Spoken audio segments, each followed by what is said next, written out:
Hello दोस्तों, welcome to sleepy classes. तो दोस्तों आज हम जानने वाले हैं कि यूपीएससी 2025 प्रीलिम्स के लिए हम रिवाइज कैसे करें, क्योंकि ये सबसे ज़्यादा इंपॉर्टेंट है। बहुत बार क्या होता है, हमने सिलेबस कवर कर लिया। जैसे मैं आपको एक एग्जांपल देता हूँ। आप लास्ट ईयर जो क्वेश्चन हुआ था, पेपर हुआ था, उसका आप क्वेश्चन पेपर निकालो और अपने नोट्स देखो। अगर आपने लास्ट ईयर भी प्रिपेयर किया था या अटेम्प्ट किया था तो आपको लगेगा कि बहुत से क्वेश्चन जो है ऐसे हैं कि मैंने जो किए हैं लेकिन आपको एग्जाम के अंदर याद नहीं थे।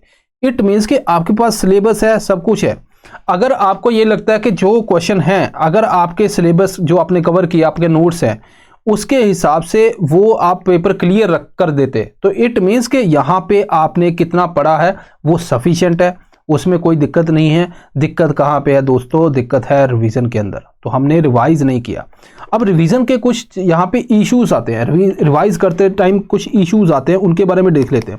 जैसे मान लो आपने अभी पढ़ा एक सब्जेक्ट, तो आप बोर हो जाते हो, फिर आप दूसरा सब्जेक्ट पढ़ते हो, फिर तीसरा पढ़ते हो। ऐसे करके जो अभी सब्जेक्ट जो है लेट्स से मार्च के अंदर जो पढ़ा है वो आप जो है मई के अंदर जाके आपको दिखता है अरे अरे क्या हो गया। ठीक है, तो मतलब 1-2 महीने का आपका गैप ऐसे ही पड़ जाता है।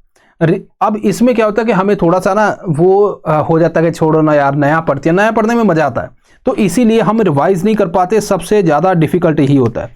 इसीलिए रिवीजन को बहुत ज़्यादा डिसिप्लिन की ज़रूरत होती है।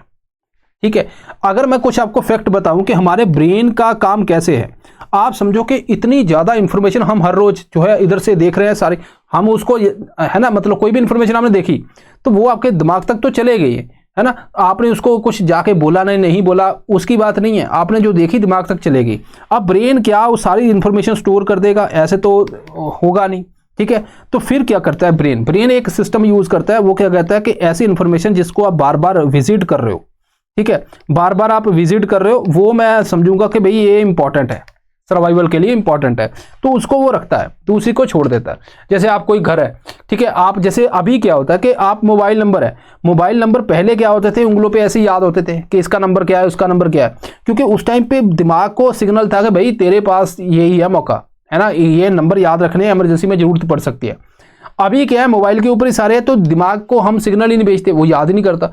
इवन जितनी बार हम किसी को यहाँ पे फोन लगाते हैं, हम यहाँ सामने उसका नंबर देखते हैं, इतनी बार पहले होता था तो हम तुरंत हमारे याद हो जाता था। तो इसीलिए ब्रेन को हमें सिग्नल देना है। सिग्नल का मतलब ये होता है कि जैसे मान लो आज जो है आपको आज है फर्स्ट मार्च, आज आपके पास कोई इन्फॉर्मेशन है, ये इन्फॉर्मेशन जो है अगर 24 घंटे तक आपने रिविजिट नहीं की तो दिमाग धीरे धीरे इसको कम करता जाएगा।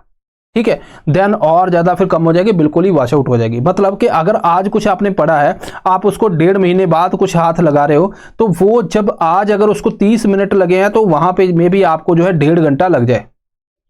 तो इसीलिए रिवीजन बहुत ज्यादा जरूरी है। जितना मर्जी पढ़ लो, अगर रिवाइज नहीं किया तो काम खत्म है। ठीक है, तो हमें करना क्या है, आपको रिवाइज करना है तो आपको 2 सब्जेक्ट ले लेने हैं। ठीक है, एक तरीका बताता हूं जो सिंपल, क्योंकि अभी एग्जाम भी है तो उसी हिसाब से आप रख लो। जैसे मान लीजिए सब्जेक्ट आपने पहले पॉलिटी पढ़ा है, कोई भी पढ़ा है ना, आप पॉलिटी पढ़ना है, हिस्ट्री पढ़ना, जो भी आपके मन में। ठीक है, पॉलिटी और हिस्ट्री का वैसे कॉम्बिनेशन होता है, तो पॉलिटी पढ़ा है। ठीक है, पॉलिटी पढ़ लिया आपने, तो अब ये खत्म हो गया, राइट, लेट्स से कि 10th तारीख को खत्म होगा। अब आपने सेकंड में हिस्ट्री पढ़ना है, तो आप क्या करोगे, मॉर्निंग के अंदर कुछ टाइम जो है पॉलिटी की रिवीजन के लिए रखोगे। ठीक है, मे बी ये 1 से 2 घंटे जो है हर रोज आप पहले रिवीजन करोगे, उसके बाद हिस्ट्री पढ़ोगे, फिर हिस्ट्री पढ़ोगे, उसके बाद रिवीजन। अगर पहले को 10 दिन लगे, मे बी हिस्ट्री है भी बड़ी, तो इसको मे बी 20 दिन लग जाए। ठीक है, तो ज़्यादा टाइम लग सकता है, राइट। मे बी किसी को पहले ये 7 दिन लगे, उसको 14 लग जाए दूसरे में, तो डिपेंड करता है। तो आपने मॉर्निंग के अंदर इसको रखा। ठीक है, उसके बाद क्या किया आपने, देन नेक्स्ट जो है आपने पॉलिटी पढ़ लिया, हिस्ट्री पढ़ लिया, लेट्स से आप ज्योग्राफी पढ़ रहे हो, ज्योग्राफी और एनवायरनमेंट का कॉम्बिनेशन अच्छा है, तो ज्योग्राफी पढ़ रहे हो, एनवायरनमेंट पढ़ रहे हो, तो इनके डेज जो है रिवीजन के और ज़्यादा लेंथी हो जाएंगे, क्योंकि अब आपको हिस्ट्री को यहाँ पे अगर आप 2 घंटे निकाल रहे थे तो आपको पॉलिटी को मे बी 30 मिनट देने हैं, क्योंकि बहुत ही छोटे नोट्स हो जाते हैं। अब रिवीजन का ये फायदा होता है, बार बार का आप सीधा पेज देखोगे, आपके दिमाग के अंदर छप जाता है। एग्जाम के अंदर आप जाओगे, आंखें बंद की, आपको पेज ही सामने खुल जाएगा। तो यहाँ पे इसको 30 मिनट दे रहे हो, इसको 1.5 घंटा दे दो। तो इस तरह से करते करते हम जल्दी इसको कवर कर लेंगे। मतलब पहले के अंदर ज़्यादा टाइम लगेगा, पहले के अंदर कम टाइम लगेगा, दूसरे में ज़्यादा लगेगा क्योंकि हम रिवीजन भी कर रहे हैं, तीसरे में और ज़्यादा लगेगा क्योंकि हमने 2 सब्जेक्ट की रिवीजन की। एट द एंड हमारे पास ये वाला जो सारा सामान तैयार हो जाएगा। तो इस तरह से आप चलोगे तभी जाके रिवाइज हो पाएगा। इसके लिए बहुत ज़्यादा डिसिप्लिन की जरूरत है दोस्तों, आपको मिस नहीं करना चाहे जो मर्जी हो। अगर आपको लगता है आपको 70% सिलेबस किया है, आपने बाकी नहीं किया, ठीक है, उसमें से आपको पहले तो हर सब्जेक्ट को पढ़ना है, ऐसा नहीं कोई सब्जेक्ट छोड़ के नहीं जाना। क्या पता उसमें से ज़्यादा क्वेश्चन आ जाए और ईजी क्वेश्चन आ जाए, तो तब आप फंस जाओगे। जैसे बहुत से बच्चे बोलते हैं कि क्या हम एंशिएंट मिडीवियल को छोड़ जाएं, वहां पे अगर सिंपल क्वेश्चन आ गए आप थोड़ा बहुत तो पढ़ो ताकि सिंपल क्वेश्चन आ जाए वो आप कर पाओ, डिफिकल्ट आ गए तो जाने दो। फिर ऐसे ही आपको प्रिपेयर करना है, ठीक है। पता चले कि आपने वो पूरा ही छोड़ दिया, वहां पे सिंपल क्वेश्चन आ गए तो आपकी वहां पे अटेम्प्ट खराब हो जाएगी। तो ये आपको ध्यान रखना है, रिवाइज इस तरह से करना है।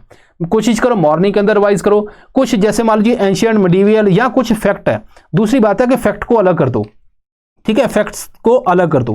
कि जैसे मान लीजिए ज्योग्राफी आप पढ़ रहे हो, ज्योग्राफी के अंदर आपने नेशनल पार्क पढ़े हैं, आपने रिवर्स पढ़े हैं, आपने माउंटेन्स पढ़े हैं, आपने लोकेशंस पढ़े हैं, ये हो गए। एनवायरनमेंट के अंदर आपको नेशनल पार्क अगेन इसमें भी है, तो सेंचुरीज हैं, बायोस्फीयर रिजर्व हैं, स्पीसीज हैं, तो ये सारी क्या है फैक्ट है, ठीक है। साइंस एंड टेक के अंदर क्या है फैक्ट है, आपको मिशंस हैं, ठीक है, अलग अलग, वो आपके फैक्ट हो गए।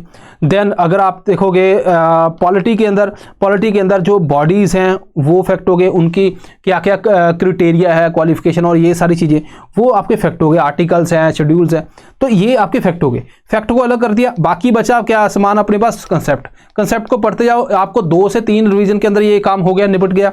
इसको 6 से 7 चाहिए, आपने अलग करती है तो इसको आप ज़्यादा टाइम रिवीजन भी दे सकते हो और लास्ट के अंदर भी इसके ऊपर हम ज़्यादा फोकस कर सकते हैं। ये बहुत ही अच्छा मेथड है, तो आप इसके थ्रू भी जो है आपको इसको प्रिपेयर कर सकते हो। अगर आपको फिर भी लगता है कि हमें दिक्कत आ रही है या कुछ आ रहा है इसके अंदर, तो फिर दोस्तों आप हमारा रैपिड रिवीजन राउंड जो है, रैपिड रिवीजन कोर्स जो है स्टार्ट कर सकते हैं, ठीक है। ये अभी जो है लगभग अपना 20 मार्च के आसपास जो है ये स्टार्ट होने वाला है। तो आपको ये ध्यान रखना है कि इसको आप देख लो। इसके अंदर क्या है कि बेसिकली 2 दिन होते हैं। जैसे मान लीजिए साइंस एंड टेक है, 2 दिन के अंदर मैं आपको पूरी साइंस एंड टेक करवा दूंगा, ठीक है, सुबह से लेकर शाम। अब इसमें क्या है कि आपका वो सारा जो है आप बाय फोर्स है ना, आप पूरा दिन में वो 2 सब्जेक्ट, नॉर्मल सब्जेक्ट दूसरा 3 दिन के अंदर कवर हो जाएगा पूरा। तो इट मीन्स कि आपने 3 दिन के अंदर उसको पूरा ही खत्म कर लिया, चाहे आपका मन करे या ना करे, ठीक है। तो ये आपको ध्यान रखना है, ठीक है दोस्तों। सो ये है, और आप इंपॉर्टेंट टॉपिक जो है इसके अंदर डिस्कस किए जाएंगे। तो मतलब अब मेरा मन कर रहा है, नहीं कर रहा, तब भी मुझे इसको ज्वाइन, मतलब सब्जेक्ट को ख़त्म करना है।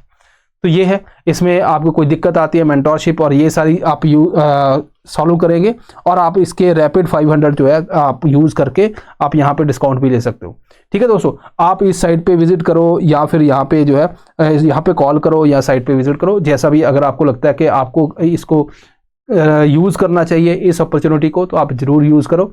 सो खुद पढ़ना है तो खुद भी पढ़ सकते हैं, कोई दिक्कत नहीं। सो दिस इज़ ऑल दोस्तों। सो मिलते हैं नेक्स्ट टाइम किसी नए टॉपिक के साथ, तब तक के लिए धन्यवाद, थैंक यू वेरी मच।